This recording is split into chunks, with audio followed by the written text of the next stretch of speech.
혹시 여러분 길 가다가 저 서울시 한복판에 서울역쯤에서 어떤 분이 갑자기 탁 나를 부르면서 이름을 딱 부르는 거죠. 근데 봤더니 50년 전에 같은 초등학교에 다니는 친구가 50년의 세월이 지난 나를 알아보는 것도 놀라운데 내 이름을 기억하고 누구야? 이렇게 불렀을 때 아마 여러분 굉장히 감동받을 것 같습니다. 누군가 내 이름을 불러준다.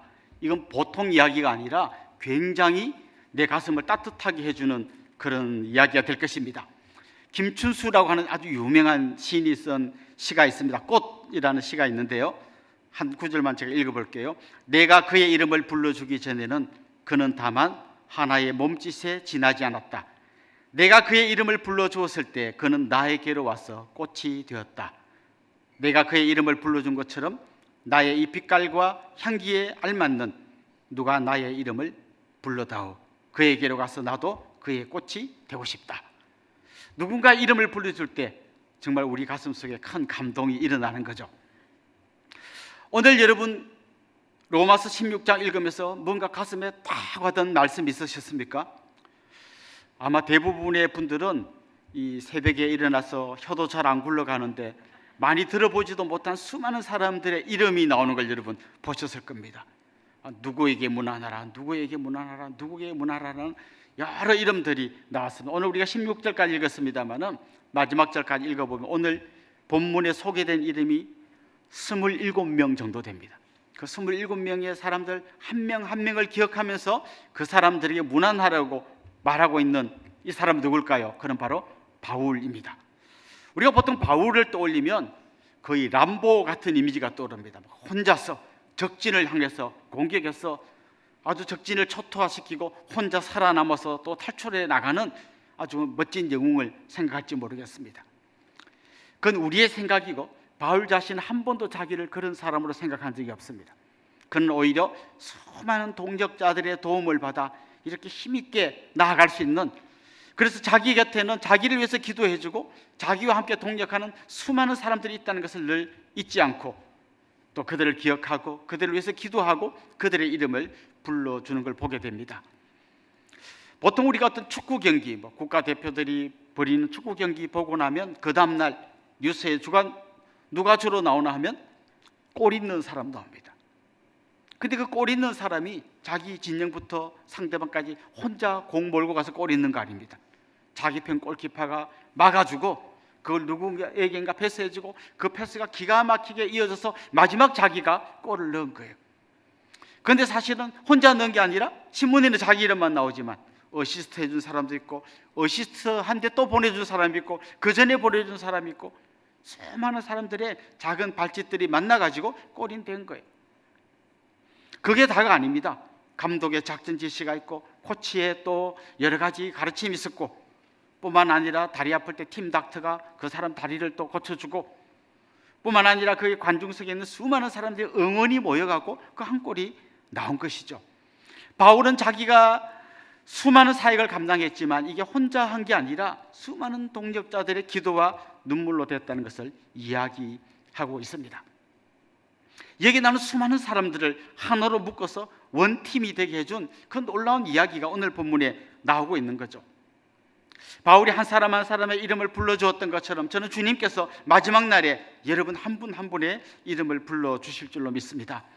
주님이 그렇게 불러주실 뿐만 아니라 우리도 서로 한 분 한 분의 이름을 내 기도 속에서 불러주고 또 사역의 현장에서 한 분 한 분의 동역자들의 손을 잡고 달려가면 좋겠습니다. 여러분 이런 질문을 한번 던져봅시다. 여기 수많은 사람들이 등장하는데 도대체 무엇이 이 사람들을 하나로 원팀으로 묶어주었을까요? 보통 사람들이 이렇게 하나가 되고 또 한 팀이 될 때는 어떤 공통점이 있습니다. 예를 들면 같은 고향 출신이다. 이야기하다 보니까 말투가 좀 비슷한 것 같아서 혹시 고향이 어디세요? 나도 거긴데. 그럼 혹시 그 초등학교 나도 같이 나왔는데 집이 어디예요? 거기 여기. 그 뒤에 그 감나무집 돌아. 그러면 금방 처음 만났는데도 금방 그 사람하고 친해집니다. 친구가 됩니다. 같은 고향. 또 이야기하다 보니까 나도 그 고등학교 나왔는데 그 중학교 나왔는데 그러면 한 반도 아니고 한 번도 학교 다닐 때 몰랐는데도 같은 고향, 같은 학교 출신 이런 거가 그냥 한 사람으로 확 묶어줍니다. 제 기억으로 우리 대한민국 국민들이 가장 한마음이 됐던 적이 있습니다. 2002년 월드컵 때. 그때 막 밖에 나가면 길거리에 가는 모든 사람들이 막 대한민국 소리를 질렀어요. 막 트럭에 사람들이 지나가면서 그 인도에 지나가는 사람 보고 대한민국 하면 그 사람들이 막 짝짝짝짝짝 하고 이랬던 기억이 납니다. 무엇이 대한민국을 하나로 묶어주었을까요? 축구? 아닙니다. 축구는 그날 처음 한 게 아니고 그 전에도 했고 그 뒤에도 했지만 한 번도 그렇게 된 적이 없습니다. 그건 대한민국의 승리가 그들을 묶어줬던 거예요. 그 패배했을 때는 패배해 보세요. 이번에 헛발질한 누구 바꿔야 된다. 막 감독이 띠래서 그렇다. 뭐 온갖 서로를 갈라놓는 이야기가 나오는데 승리했을 때는 놀랍게 또 원팀이 되는 걸 여러분 경험해 보셨을 것입니다. 그렇다면 오늘 본문에 나온 이 사람들은 도대체 뭘로 묶어놓은 사람들일까요? 오늘 본문에 보면 유대인도 나오고 이방인도 나옵니다. 이름을 보면 이 사람은 로마식 이름이구나, 이 사람은 히브리식 이름이구나, 이거 알 수 있습니다. 이 중에는요, 헤롯의 같은 친구, 그다음 현재 그 당시에 황제의 무슨 관계에 있는 아주 높은 귀족들의 이름이 등장합니다. 그런가 하면 오늘 본문에 나오는 암블리아, 우르바노, 흠에, 빌룰로고, 율리아 이런 사람들은 이름을 들어보면 대충 짐작이 가는데 이 사람들은 노예 출신들입니다. 무엇이 귀족과 노예를 하나로 묶어줬습니까? 무엇이 유대인과 이방인을 하나로 묶어주었습니까? 여기 남자도 나오고 여자도 나옵니다. 그리고 이 사람들은 승리의 주역들이 아니라 수많은 고난을 함께 통과한 사람들입니다. 우리의 보통 관점으로 생각해 보면 이 사람들을 하나로 묶어줄 아무 건데기가 없는 사람들의 이름이 지금 같이 나오고 있습니다. 무엇이 이들을 하나로 묶어주었을까요? 오늘 본문을 여러분 주의 깊게 읽어보면 발음 안 되는 수많은 이름들이 나오는 중에 계속해서 반복되는 한 단어가 있는데 바로 주 안에서라는 말입니다. 주 안에서, 그리스도 안에서 남자와 여자가, 노예와 귀족이, 유대인과 이방인이 그 고난의 현장 가운데서 모두가 하나가 되었다고 이야기합니다. 주 안에서, 그리스도 안에서. 사실 여러분 같이 누군가 일하다 보면 되게 마음이 안 맞는 경우 많습니다. 그때마다 우리가 떠올려야 될 한 분이 있습니다. 그분이 바로 우리 주님입니다. 그 주님을 생각할 때, 그 주님을 묵상할 때 그 주님이 어떤 길을 가셨는지 여러분 한번 떠올려 보십시오. 주님은 유대인들에게 복음을 전했을 뿐만 아니라 사마리아 여인에게 가서 복음을 전했습니다. 주님은 니고데모 같은 아주 고위 관료에게 복음을 전했을 뿐만 아니라 이름 없는 사람들, 환자들, 38년 된 병자, 그리고 온몸이 썩어 문드러진 그런 나병 환자들 만나주시고 그들을 위해서 기도해 주시고 때로는 세리, 창녀 이런 사람들을 만났습니다. 그들과 때로는 식사하시고 그들과 같이 울어주시고 나사로의 무덤에서 같이 우시기도 하시고 끊임없는 사랑과 은혜로 그들을 다 묶어주시고 그들과 함께 하셨습니다. 그리고 하나님과 우리 사이에 막혀있던 그 견고한 담을 다 허물어 주시고 하나님과 우리가 하나가 되게 해주었습니다. 뿐만 아니라 사람과 사람 사이에 세워져 있던 그 많은 벽들을 허물어 버리고 모두가 하나가 되게 하는 놀라운 기적을 보여주셨습니다. 마지막 주님이 보여주셨던 그 십자가의 희생이야말로 모든 사람을 하나로 묶어준 가장 소중한 열쇠였습니다. 저는 지금도 이 놀라운 주님의 은혜가 우리 가운데 흘러가야만 우리가 하나가 될 수 있다고 생각합니다. 오늘 이번 우리 특세 주제가 우리 함께인데 함께 가려면 서로 다른 사람들, 고향도 다르고 성향도 다르고 이 사람들이 함께 가려면 주님께서 우리와 함께 하셔야만 하고 그 주님 안에서만 우리가 하나가 될 수 있다는 거죠. 여러분 교회가 하나 되는 건 두 번째 치고 여러분 부부가 하나 되는 거 생각해 보십시오. 많은 분들이 그렇게 얘기합니다. 달라도 너무 다르다. 너가 엄청 길어. 너무 다르다. 다른 분들하고 같이 일해보면 어떤 분들은 막 이렇게 생각이요 막 계속 바뀌어요. 막 이렇게 해볼까 해서 막 딴 사람이 열심히 막 준비해. 야 그보다 이거 할까? 우리 콩나물국 할까 해서 막 콩나물 사다 놨는데 막 갑자기 두부로 할까 막 짜증이 막 나려고 합니다. 근데 또 이 막 왔다 갔다 하는 분은 가만 보면 그 탁 정해놓고 밀고 가는 사람들이 너무 융통성 없이 보여요. 왜 이렇게 사람이 꽉 막혔냐, 이렇게 막 생각이 바뀔 수도 있어야지. 바뀌어도 적당히 바뀌어야지 막 계속 바뀌면 되나, 이러면 같이 한 팀 되는 게 절대 쉽지 않습니다. 그럼 우리가 주 안에 있을 때 기적 같은 일이 일어나는 거예요. 도저히 하나가 될 수 없는 사람들이 하나가 되고 한 팀이 되는 거예요. 우리가 이럴 때 많이 쓰는 표현이 동역자입니다. 같이 일하는 사람들이에요. 근데 이건 우리 교회에서 주로 쓰는 용어고요, 교회 밖에서는 동역자 이런 말 잘 안 씁니다. 오히려 그분들에게 더 잘 이해되는 한 단어가 있다면 동지라는 말, 동지, 뜻이 같은 사람. 저는 우리가 같은 동역자가 되고 주 안에서 동지가 되면 좋겠습니다. 한번 옆에 분 한번 불러보시오. 김동지, 이동지. 찬송 중에 그런 찬송이 있습니다. 주 달려 죽은 십자가 우리가 생각할 때에 세상에 속한 욕심을 헛된 줄 알고 버리니. 주님을 묵상하면 할수록, 주님을 생각하면 할수록, 주님이 걸어가신 그 길을 우리가 떠올리면 떠올릴수록 말도 안 되는 사람들이 동지가 되고 동역자가 되는 기적이 일어날 줄로 믿습니다. 이렇게 한 마음이 되는 과정 속에 필요한 몇 가지 단계가 있는데, 첫 번째 단계는 모두를 소중히 여겨야 한다는 거예요.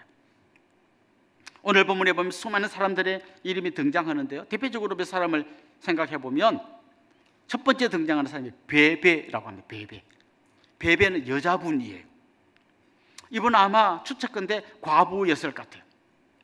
그리고 바울은 그분을 우리의 보호자라고 이야기합니다. 여러 사람과 나의 보호자 베베라고 이야기합니다. 그리고 전체적인 문맥을 보면 이 로마서를 로마에 있는 성도들에게 전해준 사람이 베베였던 것 같아요.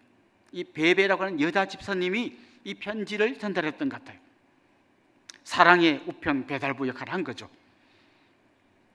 요즘처럼 우체국이 있던 그런 시대가 아니니까요, 이렇게 힘들게 그 먼 길을 가서 이 편지를 전해준 거죠.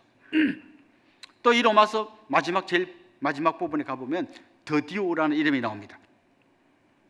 여러분, 로마서는 누가 기록한 말씀입니까? 바울이 기록한 말씀입니다. 이렇게 보통 이야기합니다. 바울이 쓴 거예요. 그런데 정확하게 말하면요, 바울은 불러주었고요, 대피란 사람이 있습니다. 바울이 눈이 안 좋았기 때문에 이게 아마 글자가 잘 안 보였을 것 같아요. 바울이 천천히 불러주면 이걸 받아쓰기 하듯이 대피란 사람이 있습니다. 그 사람이 바로 드디오입니다. 오늘 본문 22절에 보면 드디오가 이렇게 말합니다. 이 편지를 기록하는 나 드디오도 주 안에서 너에게 문안하노라. 이건 바울이 불러준 거 아니죠? 바울이 불러주는 중에 바울이 아마 숨을 좀 고르고 있는 틈에 자기도 한 줄 넣는 거예요. 이 편지를 기록하고 있는 드디오도 너희들이 문안한다. 드디오가 대피를 안 해줬으면 이 로마서는 우리가 볼 수 없었을 겁니다. 그 편지를 실제로 기록한 사람은 드디오, 불러준 사람 바울, 편지를 배달한 베베, 이 모든 사람들의 이 사랑과 하나됨이 묶여서 이 소중한 편지가 로마 교회에 전해진 거죠. 오래전에 그 미국에서 우주선 발사했는데요, 발사하자마자 폭발해가지고 많은 희생자가 나왔는데 원인을 분석해 보니까 그 볼트와 너트 사이에 끼는 링 하나에 작은 문제가 있었는데 그것 때문에 그 엄청난 우주선이 폭발해버린 안타까운 뉴스를 본 적이 있습니다. 사실 주님의 교회가 움직일 때는요, 눈에 보이지 않는 작은 한 사람, 그분들의 헌신과 땀, 눈물이 있어가지고 돌아가는 거예요. 어떤 한 분의 작은 섬김이 딱 빠졌을 때 결정적으로 큰 혼란이 일어날 때가 있습니다. 그러니까 한 분도 소중하지 않은 분이 없다는 거죠. 그렇습니다. 우리가 모두를 소중히 여겨야만 한 팀이 될 수 있습니다. 두 번째 우리가 생각해 볼 것은 고난도 함께하는 헌신의 자세가 필요합니다. 아까 말씀드렸듯이요, 승리한 그 사람 곁에는 수많은 사람들이 모여들지만 패배한 사람 곁에, 아니면 고난을 겪는 사람 곁에는 사람들이 다 떠나가게 되어 있어요. 그러나 주님의 교회가 한 팀이 되려면요, 고난도 함께 할 수 있어야 합니다. 오늘 본문에 보면 브리스가와 아굴라라는 사람이 나옵니다. 성경에 또 다른 성경에서는 브리스길라라고도 이야기하죠. 부부입니다. 브리스길라가 부인이고 아굴라가 남편입니다. 보통 브리스길라 이름이 먼저 나와요. 아마 이 부인이 더 믿음이 좋았던 것 같습니다. 이 사람들은 원래 글라우디아 황제 때 다 유대인들을 추방하는 바람에 고향에서 쫓겨난 사람들이에요. 쫓겨나가지고 고린도에 와서 거기서 바울을 만나고 복음을 듣게 되고 바울과 같이 천막 만드는 일을 하면서 정말 헌신적으로 일했던 분들입니다. 자기 집을 교회로 내놓았고요. 오늘 본문에 보면 자기 목이라도 내놓을 사람들이라고 이야기합니다. 사실 이 초대교회 때는 우리처럼 이렇게 큰 건물이 없었고 자기 집을 예배처소로 내어놓은 그곳에서 가정교회로 많이 모였습니다. 요즘 우리식으로 말하면 다락방 예배 같은 거가 곳곳에서 있었던 거죠. 저는 우리 한국 사회의 아주 중요한 꿈 중에 하나가 좋은 내 집을 갖는 거라고 생각해요. 그래서 신혼 부부들이 막 정말 오랜 세월 동안 막 할부로 돈을 내 가지고 겨우 집을 마련하고 집값이 폭등하면 또 많은 사람이 울고 전세값 폭등하면 많은 사람이 고통당하는 거 봅니다. 그때 많은 사람들이 내 집 갖기를 간절히 원하고 그걸 막 기도 제목으로 놓는 분들 많이 봤습니다. 저는 여러분에게 좋은 집이 있으면 좋겠어요. 근데 그게 그냥 내가 큰 집에서 떵떵거리면서 살기 위해서 그 집을 구하는 게 아니라 주님, 우리 집이 정말 우리 다락방 식구들이 같이 기도하는 그런 소중한 공간이 되게 해주십시오. 그런 소망이 있다면 저는 여러분들이 그런 의미에서 좋은 집들을 가지면 좋겠습니다. 그렇습니다.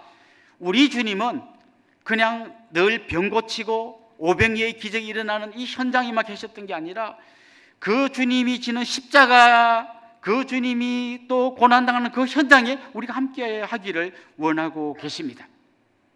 저는 여러분이 승리의 현장뿐만 아니라 고난의 현장에서도 함께 손잡고 서로 눈물을 닦아주며 그 지친 다리를 두드려주며 같이 걸어가는 그런 동력자들이 되기를 소망합니다. 마지막으로 오늘 전하고 싶은 메시지는 이겁니다. 때로는 그게 억지로 되는 경우도 있습니다.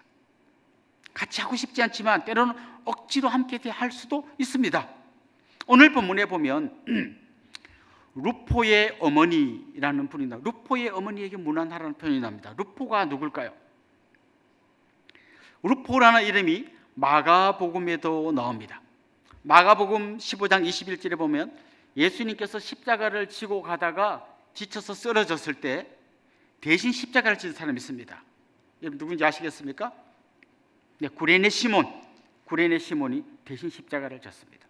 그런데 마가복음 15장 21절에 보면 이렇게 되어 있습니다. 마침 알렉산더와 루포의 아버지인 구레네 사람 시몬이 시골로부터 와서 지나가는데 그들이 그를 억지로 같이 가게 하여 예수의 십자가를 지우고, 여기 뭐 루포가 나옵니다. 그런데 그 루포가 오늘 본문에 이 루포인지 아닌지는 정확하지 않겠죠?